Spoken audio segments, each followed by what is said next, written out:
Les soldats aussi se moquaient de lui, s'approchant et lui présentant du vinaigre. Il lui disait, si tu es le roi des Juifs, sauve-toi toi-même. Il y avait au-dessus de lui cette écriture. C'est lui-ci est le roi des Juifs.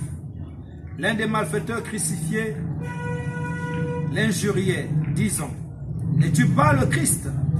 Sauve-toi toi-même et sauve-nous. Mais l'autre le reprenait et disait, ne crains-tu pas Dieu, toi qui subis la même condamnation? Pour nous, c'est juste, c'est justice, car nous recevons ce qu'on mérite, nos crimes. Mais celui-ci n'a rien fait de mal. Et il dit à Jésus, souviens-toi de moi quand tu viendras dans ton règne. Jésus lui répondit, je te le dis en vérité, aujourd'hui, tu seras avec moi dans le paradis. Il était déjà environ la 6e heure, et il y a eu des ténèbres sur toute la terre, jusqu'à la 9e heure.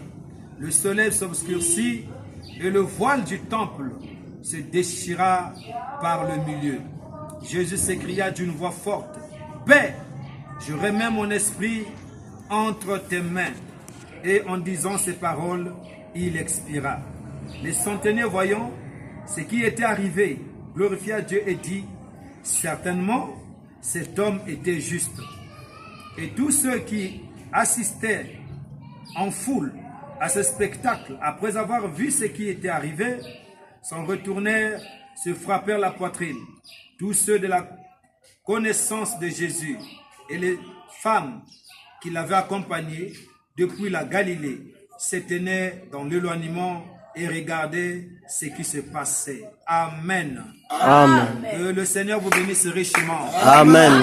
D'abord le Seigneur. Amen. Amen. Nous voulons parler sur le thème, le mystère de l'œuvre de la croix. Alléluia. Amen. Alors que nous sommes au mois d'avril, nous sommes aujourd'hui le 12 avril 2025. Pendant que je venais ici à l'église, je voyais des femmes avec des palmes à la main qui sont en train de préparer la fête de Pâques. Alléluia. Amen. Mais ils ne savent pas qu'est-ce que ce Pâques-là a fait pour nous. Amen. Amen. Et c'est pourquoi aujourd'hui, j'aimerais un peu parler sur les mystères de l'œuvre de la croix.